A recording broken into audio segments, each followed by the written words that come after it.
అందరికీ నమస్తే. ఈరోజు మనతో ఉన్నారు ప్రముఖ సినీ రాజకీయ విశ్లేషకులు, అదేవిధంగా సినీ పరిశోధకులు ఇమాంది రామారావు గారు ఉన్నారు. మనం మాట్లాడదాం. సార్ నమస్తే. నమస్తే బాబు.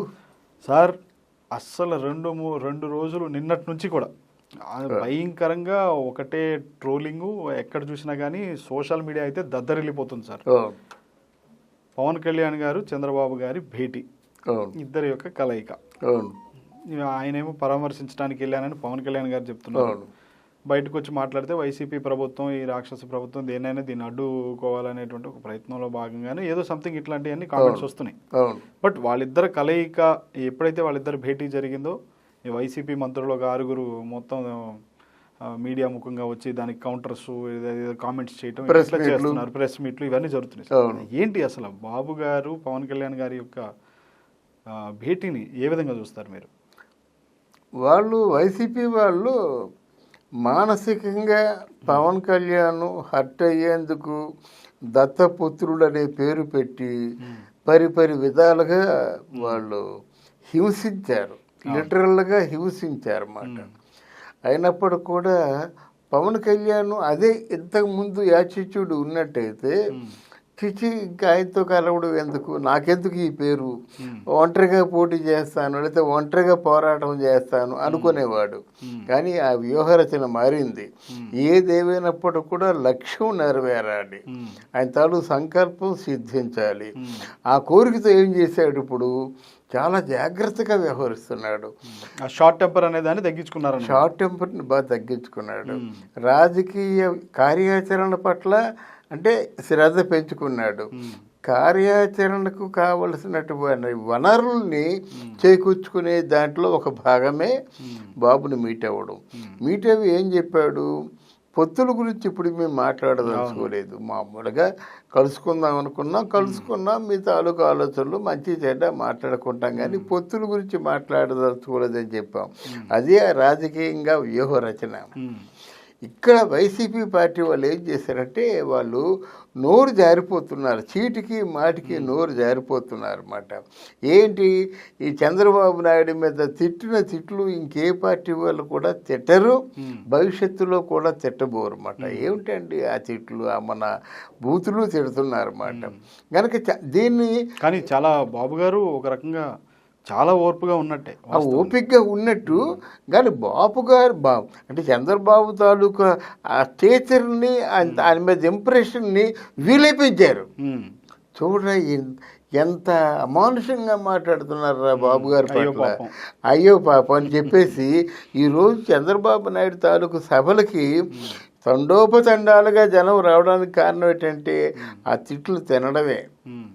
అందువల్ల ఆ తిట్లు కూడా ఎందుకు పనిచేసాయి కాదు, బాబు ఎక్కడ చెక్కు చెదరలేదు. చెక్కు చెదరకంటే వెళ్ళిన ప్రతి చోట కూడా తన మనసులో ఉన్నటువంటి భావాల్ని తను ఎక్కడ హర్ట్ అయ్యాడో, ముఖ్యంగా ఆంధ్రదేశంలో ఏ పరిస్థితులను చూసి ఆయన హర్ట్ అయ్యాడో అన్నీ కూడా చెప్పుకొస్తున్నాడు. జనం దాన్ని మెచ్చుకుంటున్నారు, జనం ఏమనుకుంటున్నారో అదే చెప్తున్నాడు. మేము ఎలాగనుకున్నారా, చంద్రబాబు నాయుడు కూడా అదే చెప్తున్నాడు అని చంద్రబాబు నాయుడు తాలూకు మాటల్ని యాక్సెప్ట్ చేస్తున్నారు అన్నమాట. అంటే ప్రజల్లో ఏదైతే చర్చ జరుగుతుందంటారో అదే ఈయన మాట్లాడుతున్నారు. ఇక్కడ ఏంటంటే, ఇక్కడ ముందు ఈ వైసీపీ పార్టీ వాళ్ళు ప్రజాస్వామ్యాన్ని ఖూనీ చేస్తున్నారు. మనకి ప్రజాస్వామ్యం భారతదేశానికి డెమోక్రటిక్ కంట్రీ కదా, ఆ డెమోక్రసీ లేకుండా చేసేస్తున్నాడు. ఆ ప్రజాస్వామ్య పరిరక్షణ కోసం అవసరమైతే గోరుతో కలుస్తా, ముందు ఆయన్ని మాత్రం కుర్చీలో ఉంచను. ఆంధ్రదేశం రేపు పొద్దున్న అమ్ముడుపోతుంది, ఆంధ్రదేశంలో ఇంకేం మిగలలేదు. ఆ మిగిలిన భాగానైనా రక్షించుకోవాలి. ఆంధ్రదేశంలో ప్రజలు అప్పుల పాలైపోయి ఇది మరో శ్రీలంక అయిపోతుందేమో భయంతో ఉన్నారు వీళ్ళు. గనకన ఇప్పుడు పవన్ కళ్యాణ్ కానీ చంద్రబాబు నాయుడు కానీ ఎక్కడ అంటే ఒక వెలితి ఏర్పడింది, ఎక్కడ అంటే వాక్యూమ్ ఏర్పడింది. ఈ వాక్యూమ్ మళ్ళీ పూడ్చగలమా పూడ్చలేమా, ఇట్లాంటి పరిస్థితుల్లో ఆయన నిజాలు చెప్తున్నాడు కనుక ప్రజలకు బాగా నప్పిందన్నమాట ఆయన తాలూకు ఉద్దేశాల్ని. ఇక్కడ వైసీపీ వాళ్ళు 151 మంది ఉన్నారండి. 151 మందిలో ఎవరైనా ఒక్కరైనా పనిచేస్తున్నారా? అలా గుడ్ మార్నింగ్ కేతిరెడ్డి అని ఆయన ఉన్నాడు. ఆయన ఏదో తిరుగుతున్నాడు, రోజు తిరుగుతున్నాడు, మనం సంవత్సరాలుగా చూస్తున్నాం. తప్పితే కొడాలని అమ్మమ్మగుడు మాట్లాడితే అమ్మమ్మగుడు, పేరుని నాని సన్నాసులు నాయుళ్ళు గీళ్ళు నోటుకొచ్చిన మాటలు. ఈ వీడెవడో మన అనిల్ కుమార్ యాదవ్ నోటుకొచ్చింది సొల్లు వాగుతుంటాడు, సొల్లు గారుస్తుండు, చాలా దరిద్రంగా ఉంటుంది. బుగ్గన రాజేంద్ర ప్రసాద్, ఇకపోతే అందరికంటే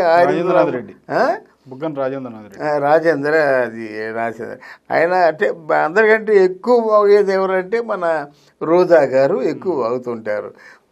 దీనివల్ల ప్రెస్ మీట్ పెట్టి చంద్రబాబుని తిట్టడం ఏంటి, ప్రెస్ మీట్ పెట్టి రోజా పవన్ కళ్యాణ్ని మన చంద్రబాబుని చిరంజీవిని తిట్టడం ఏంటి? నువ్వు చిరంజీవిని తిట్టినప్పుడు చిరంజీవి ఇంటికి వెళ్ళకూడదు కదా. నీ మంత్రి పదవి రాగానే చిరంజీవి ఇంటికి వెళ్ళావు, వీళ్ళు కలిస్తే చిరంజీవి భోజనం కాదు పసుపు కుంకాలు ఇచ్చి పట్టు చీర ఇచ్చి పంపించారు. నీకు పసుపు కుంకాలు ఇచ్చి పట్టు చీర ఇచ్చి పంపిస్తే మళ్ళీ చిరంజీవిని మాట్లాడడానికి నీకు నోరు ఎలా వచ్చింది? నిన్ను ప్రజలు ఏమనుకుంటారో ఒకసారి ఆలోచించావా? ఇకపోయినట్టయితే నేను ఇప్పుడు నిన్నటి వరకు 9 సంవత్సరాల పాటు జబర్దస్త్ కార్యక్రమంలో నాగబాబుని గుద్దుతూ మాట్లాడావు. 9 సంవత్సరాల పాటు నీది గుద్దులు పడ్డాడు ఆయన. ఓ రోజు గుద్దడమే కదా. నువ్వు గుద్దినట్టు ఆయన ఎప్పుడు తిరస్కరించలేదు కదా. ఎందుకు రోజు అలా గుద్దుతున్నావు, నాకు నొప్పి పెడుతుంది అనలేదు కదా. ఆయన హాయిగా నవ్వుకున్నాడు, గుద్దుతూ నువ్వు హాయిగా నవ్వుకున్నావు, ప్రజలు హాయిగా నవ్వుకున్నారు. మీ మధ్య ఏముందో ప్రజలకి తెలుసు. మీ మధ్య ఏముందంటే నువ్వు గుద్దితే ఆయన పడతాడు, అది ఉంది. కానీ గుద్దులు బాగానే ఉన్నాయి. ఈ మాటలేమిటి? ఇప్పుడు నాగబాబుని మాట్లాడడం ఏంటి? మీ సొంత ఊర్లో మీరు గెలవలేకపోయారని మాట్లాడడం ఏంటి? ఇప్పుడు అంత పరిచయం 9 సంవత్సరాల పాటు కలిసి ఇద్దరు పనిచేశారు కదా. ఆ మాత్రం ఇంగితం లేదా నీకు? తమ్ముడే పేకాటేనా? నిన్ను ఎవరైనా భవిష్యత్తులో నమ్ముతారా? ఇప్పుడు రాజకీయాల్లో ఉన్నవాళ్ళు కూడా స్నేహితులు ఉంటారు, ఆత్మీయులు ఉంటారు. ఆ ఆత్మీయుల్ని నిలబెట్టుకుంటారు. ఎందుకంటే ఇంకో సంవత్సరంన్నర పోయినట్టయితే నువ్వు జనంలోకి రావాలా, జనం నిన్ను క్షమించాలా. ఇంకో సంవత్సరంన్నర పోయినట్టయితే రాజకీయ నాయకులు మధ్యలోకి రావాలా, వాళ్ళు నిన్ను క్షమించాలా. నీ ముఖం చూడలేని పరిస్థితి నువ్వెందుకు కల్పించుకుంటావు రోజా అని ప్రశ్నిస్తున్నాను నేను. సార్, అయితే ఇక్కడ ఏంటంటే ఇప్పుడు వైసీపీ వాళ్ళు మాట్లాడుతున్నటువంటి కామెంట్స్ అయితే చేస్తున్నారు అనుకోండి, కానీ ఇక్కడ ఏంటంటే వీళ్ళిద్దరూ ఏంటంటే మేము ఎప్పటి నుంచో చెప్తున్నాము ఆయన దత్తపుత్రుడు అంటున్నాడు, ఇదిగో జరిగింది కదా అని వీళ్ళు దాన్ని క్లైమ్ చేసుకునే పరిస్థితి జరుగుతుంది. అవును. కానీ ఇప్పుడు ఈ రెండు అంశాలు చూస్తే అంటే వీళ్ళిద్దరు కలయిక చూస్తే మేము కాదు అది మాట్లాడుకోలేము ఇది మాట్లాడుకోలేదు క్యాజువల్గా పరామర్శ అని చెప్తున్నా కానీ ఖచ్చితంగా రాజకీయాలు మాట్లాడకుండా అవి చర్చకు రాకుండా అనేటువంటి ఉండే సమస్య లేదు, వస్తాయి. కానీ ఇప్పుడు పొత్తుల ద్వారా కూడా ఇద్దరి మధ్య కూడా పొత్తు కూడా కుదిరే పరిస్థితి కనపడుతున్నట్టుగా ఒక ఈక్వేషన్ అంటే రెండు పార్టీ శ్రేణులకి ఇటు టీడీపీ పొత్తు అనేటువంటి ఆలోచన లేకపోతే ఇద్దరు కలుసుకోవాల్సిన అవసరం లేదు కదా. అవును. సో అట్లా అంటే ఇక పొత్తుల గురించి ఒక స్పష్టమైనటువంటి సంకేతాన్ని ఇరు పార్టీ అధ్యక్షులు కూడా ఆ ఇరు పార్టీ శ్రేణులకు ఇచ్చేసినట్టే అనుకోవచ్చా? అప్పుడే రావండి పొత్తులని, ఇప్పుడు రావండి. అంటే ఒక సంకేతం ఉండొచ్చు అనేది ఒక సంకేతం. పొత్తులు ఉంటాయి, ఉండకపోతే కలవరు కదా. ఇప్పుడు వీళ్ళు కూడా రాజకీయ నాయకులు. ఇప్పుడు మన పవన్ కళ్యాణ్ కూడా చంద్రబాబుని తిట్టిన సందర్భాలు ఉన్నాయి. అలాగే తెలుగుదేశం పార్టీ కూడా పవన్ కళ్యాణ్కి ఏదో జరిగింది, పరిటాల రవి ఇట్లాంటి ఇష్యూలు కొన్ని ఉన్నాయి. ఇది తీసి పక్కన పెడదాం, అది నిన్న. కానీ ఇది ఈ రోజు వీళ్ళ తాలూకు లక్ష్యం ఏంటంటే వర్తమానం కొద్దాం. ఈ రోజుకు వీళ్ళకున్న లక్ష్యం ఏంటంటే రేపటి ఆంధ్రప్రదేశ్ని మనం దక్కించుకోవాలి, రేపటి ఆంధ్రప్రదేశ్లో యువతకి భవిష్యత్తు కల్పించాలి, తర్వాత ఆంధ్రప్రదేశ్లో ఉన్నటువంటి సిటిజన్స్కి అంటే పౌరులకి భరోసా కల్పించాలి. ఇది లక్ష్యం వీళ్ళకి. ఇప్పుడు ఆయన ఆలోచన వీళ్ళ ఆలోచన ఆ లక్ష్యంతోనే దిగాలి. పొత్తు ఉన్నాయి కానీ కార్యాచరణ ఆ విశ్లేషణ అన్నది కొంచెం టైం పడుతుంది. ఇంకా 1.5 year ఉంది కదా. ఇక్కడ కానీ ఏమైంది పార్టీ శ్రేణులు అయితే ఒకరినొకరు తిట్టుకోకుండా ఇద్దరి మధ్య ఒక స్నేహభావం వచ్చేటువంటి పరిస్థితి ఉంటుంది కదా సార్ పార్టీ శ్రేణుల్లో. Yes. అవును మా నాయకుడు వెళ్ళి బాబు గారిని కలిశారు, మా నాయకుడు కలుసుకున్నారు, పవన్ గారు కలిశారు అని చెప్పి ఇద్దరి మధ్య రెండు పార్టీ శ్రేణుల్లో అవును ఒక ఉత్సాహం అయితే ఉంటుంది కదా సార్. అవును ఆ మాట చెప్పుకుంటున్నారు కదా. చంద్రబాబు నాయుడు పవన్ కళ్యాణ్ ఏ విధంగా ఎందుకు బెదిరిస్తారు, పవన్ కళ్యాణ్ మీద ఎందుకు తిరగబడతారని మొన్న విశాఖపట్నంలో జనవాణి కార్యక్రమం రద్దయినప్పుడు మన చంద్రబాబు నాయుడు గట్టిగా బాహాటంగా మాట్లాడాడు. అవును మాట్లాడవలసిన అవసరం ఉంది. అలాగే వీళ్ళు కూడా జనసేన వాళ్ళు కూడా ఆల్మోస్ట్ వారికి సపోర్ట్ చేస్తున్నారు, సపోర్టివ్గా మాట్లాడుతున్నారు. అది ఇంకో అంశం చూస్తే సార్ దీంట్లోనే, ఎందుకంటే పవన్ కళ్యాణ్ గారు అంటే బీజేపీకి బాగా దగ్గరగా ఉంటున్నటువంటి, బీజేపీతో కలిసి నడుస్తున్నటువంటి పరిస్థితి అయితే ఉంది. కానీ పొత్తుల విషయంలో ఏంటో అంటే పవన్ గారిని టీడీపీకి దూరంగా ఉండమనే సంకేతాలే ప్రధాని నరేంద్ర మోడీ దగ్గర నుంచే వచ్చినట్లు ఇట్లాంటి వార్తలన్నీ మనం విన్నాం. ఇప్పుడు కానీ ఏం చూసినా కానీ ఒకవేళ ఈ టీడీపీతో పొత్తు వద్దు అని చెప్పి ఒకవేళ ఆ నిలువరించేటువంటి ప్రయత్నం బీజేపీ చేసినా నేను ఆగుతాను అని అన్నట్ట, లేదు నేను ఖచ్చితంగా చంద్రబాబుతో పొత్తు పెట్టుకుంటాను అనేటువంటి సంకేతం పవన్ గారు ఇచ్చినట్టు, పవన్ గారు ఎలాంటి సంకేతం ఇచ్చినట్టుగా చూడాలి బీజేపీ పార్టీకి? డెఫినెట్గా ఈసారి బీజేపీ ఏదో అనుకుంటుందండి, మా చెప్పు చేతుల్లో పవన్ ఉంటాడని చెప్పి వాళ్ళు నోరు జారుతున్నారు. కానీ పవన్ ఈసారి చెప్పు చేతుల్లో ఉండడు. ఆయన సంఖ్య ప్రధానం, ఆయన పార్టీకి సీట్లు ప్రధానం. ఆయన ముందు తను గెలవాలి, ఎందుకంటే ఎట్లాంటి మాటలు తను భరించలేడు. 2 చోట్ల పోటీ చేసావయ్యా, ఎక్కడైనా గెలిచావా? జనసేన పెద్ద పార్టీ పెట్టావయ్యా, 1 సీటు గెలుచుకున్నావా? ఇట్లాంటి మాటలు మాట్లాడుతున్నారు కదా. ఆ దరిద్రుడు రాపాక కాస్త 1 సీటు గెలుచుకున్నాడంటే ఆయన వెళ్ళి వైఎస్ఆర్ కాంగ్రెస్ పార్టీకి అమ్ముడు పోయినాడు కదా. ఇలా కొంత కనుక పవన్ కళ్యాణ్ చాలా పట్టుదల మీద ఉన్నాడన్నమాట. అవసరమైతే బీజేపీ పార్టీతోని రామ్ అంటాడు. ఎందుకంటే గెలిచిన వాడిదే రాజ్యం అండి, ఓడిపోయిన వాడిని మనం లెక్కలో తీసుకోమండి.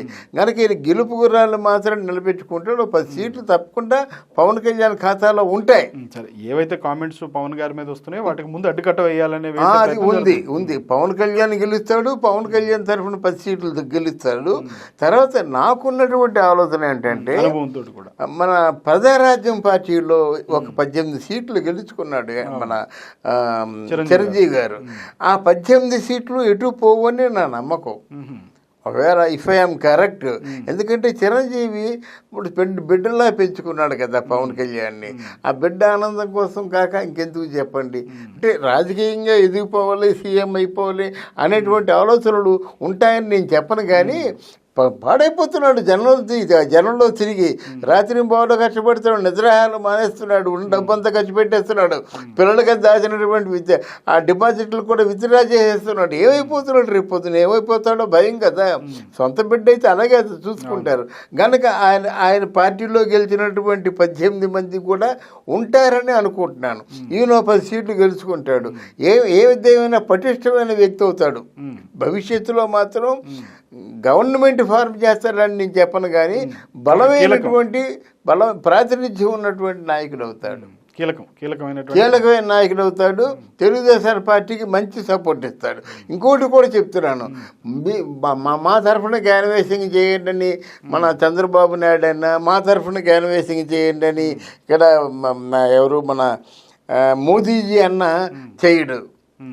ముందు మన అక్కడ అంటే జనసేన ముఖ్యం అంతే. జనసేన ఎన్ని సీట్లు గెలిపించుకుంటాము, జనసేన ప్రజల్లోకి వెళ్ళిందా లేదా, పవన్ కళ్యాణ్ ప్రజల్లోకి వెళ్ళాడా లేదా, పవన్ కళ్యాణ్ వెనక ఎంతమంది ఉన్నారు సేన అంటే మంత్రులు ఉన్నారు, అదే దృష్టిలో పెట్టుకుంటాడు. ఇప్పుడు ఎవరి మాట ఖాతరు చేయడు, ఎవరిని లెక్క చేయడు. ప్రెజర్ టాక్టిక్స్ ఉపయోగించి గాయపరిచే మాటలు మాట్లాడినా పట్టించుకోడు. చూడండి, డిఫరెంట్ పవన్ కళ్యాణ్ చూస్తారు మీరు. భవిష్యత్తులో ఒక డిఫరెంట్ పవన్ కళ్యాణ్ చూస్తారన్నమాట. ముందు తను గెలుస్తాడు, తర్వాత తన వాళ్ళని గెలిపిస్తాడు, తర్వాత అంతకుముందు గెలిచినటువంటి ప్రజారాజ్యం పార్టీలో ఉన్న వాళ్ళని కూడా కలుపుకుంటాడు. ఈలోగా వైఎస్ఆర్సీపీలో అన్నగారు సాధించకుండా అసంపూర్ణంగా ఉండిపోయింది ఏదైతే ఉందో దాన్ని తమ్ముడు సాధించి తీరుతాడంటారు. డెఫినెట్గా సాధిస్తాడంటే ఆ మాట అన్నయ్య చెప్పాడు కదా. నేను ఆ మాటలు పడలేని వాడు కాబట్టి ముండోడు పడతాడని చెప్పారు కదా. అంటే తిడతాడు, తిట్లు తింటాడు, తిట్టగలడు. తిట్లు తిడతారు, ఎంతకైనా ఆయన వెళ్తాడండి. ఎందుకంటే హ్యూమన్ ఎమోషన్స్ ఉన్నాయి. ఒకటి పవన్ కళ్యాణ్లో గొప్పతనం ఏంటంటే పుస్తకాలు బాగా చదివాడు, మార్క్స్ని బాగా చదివాడు, తర్వాత ఈవెన్ అంబేద్కర్ని కూడా బాగా చదివాడు గనక అవన్నీ మెదడుని తొలిచేస్తున్నాయి అన్నమాట. గనక తర్వాత ఏంటంటే పవన్ కళ్యాణ్ అంటే చాలామందికి కనెక్ట్ అవుతారు. అంది నటన ఉండదు, రియాలిటీ ఉంటుంది. ఎదురుగా కష్టం ఉంటే ఆ కష్టాన్ని చూసి అయ్యో పాపం చెల్లించిపోతారు, సరే నీకు మంచి జరగాలి అయినా అని చెప్పడం. ఈ కష్టం అయింది కదా, ఇగో ఈ ₹1,00,000 తీసుకో, నీ కష్టం తీర్చేసుకో అంటాడనమాట. అలా ఎంతమంది చెప్తున్నారండి. మా బడ్డీ దుకాణం లేదు, మరి బాబుగా పవన్ బాబు వచ్చాడు, ₹1,00,000 ఇచ్చాడు, బడ్డీ దుకాణం పెట్టించాడు, ఈరోజు మేము హ్యాపీగా ఉన్నాం అంటున్నారు. అంటే క్రియారూపంలో కష్టాన్ని తీరుస్తున్న వ్యక్తి మాట, హామీ కాకుండా డైరెక్ట్గా క్రియారూపంలో. అందువలన చాలా మంచి గణనీయమైనటువంటి భవిష్యత్తు ఉంటుంది. తర్వాత ఇదే వైఎస్ఆర్ కాంగ్రెస్ పార్టీలోంచి కొంతమంది వెళ్ళడానికి సిద్ధంగా ఉన్నారు. అవునా సార్? జనసేన పార్టీకి నాదెండ్ల మనోహర్తో ఎంతమంది క్లోజ్గా ఉన్నారు. డెఫినెట్ రాజకీయాల్లో ఉండవండి. అన్నిటికంటే పెద్ద వ్యాపారం రాజకీయం అయిపోయింది కదండి. కనుక క్యాపిటలిస్ట్ అందరూ రాజకీయాల్లో ఉంటారు. రెండు రకాలు, ఇక్కడ డబ్బు సంపాదించడానికి, రెండోది సంపాదించిన డబ్బు నిలబెట్టుకోవడానికి. అందువల్ల రాజకీయాల్లోకి వెళ్తారు. కనుక పవన్ కళ్యాణ్ మాత్రం ఉజ్వలమైన భవిష్యత్తు ఉంటుంది. సీఎం తీసి పక్కన పెట్టండి, కానీ మొత్తానికి మాత్రం ఆయన చాలా పటిష్టమైన బలవంతమైనటువంటి, అంటే బలము గల రాజకీయ నాయకులు అవుతారు. అప్పుడు మన బీజేపీ పార్టీతో అవసరమైతే పొత్తు కలుస్తాడు, లేదా మానేస్తాడు. ఎందుకంటే ముందు వ్యక్తిగతంగా ఆయన ప్రూవ్ చేస్తారు. అది మిత్రలాభంలో ఉంటుందిలేండి. తన్ను మారిన ధర్మము మొదలు చెడ్డ బేరం కలదా అంటాడు పర్వత చెన్నై సూరి. అలాగా మిత్రలాభంలో ఉన్న సూక్తిని పాటిస్తాడు. Thank you very much. Thank you అమ్మా, చాలా బాగా మాట్లాడించావు.